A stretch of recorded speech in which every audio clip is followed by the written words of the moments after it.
కొన్ని viral fevers వల్ల చాలామంది పిల్లలు ప్రాణాలు కోల్పోతుంటారు. అది ఎందుకు అనేది ఇవాళ ఈ వీడియోలో తెలుసుకుందాం. హాయ్, నా పేరు డాక్టర్ అనుపమ, నేను పీడియాట్రిక్ ఇంటెన్సివిస్ట్ని.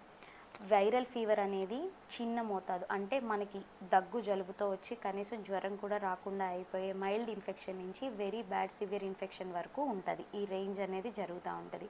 నెంబర్ 1, లోపల మన రోగనిరోధక శక్తి ఎలా ఉంది అన్న దాన్ని బట్టి సేమ్ వైరసే ఒకరికొకలాగా ఒకరికి ప్రాణాంతకంగా మారే అవకాశాలు ఉంటాయి.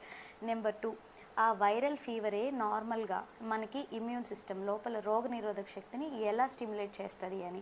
ఒకటి ఏంటంటే వైరీమియా ఫేజ్, అందులోని కొన్ని ఒక ఒక ఒక డెడ్ లేదా ఒక వైరస్ పార్టికల్ కనబడితే మన బాడీ నుంచి 5 నుంచి 10 సెల్స్ ఉత్పత్తి అవుతాయి. అది ఆ వైరస్ని చంపడానికి హెల్ప్ చేస్తాయి.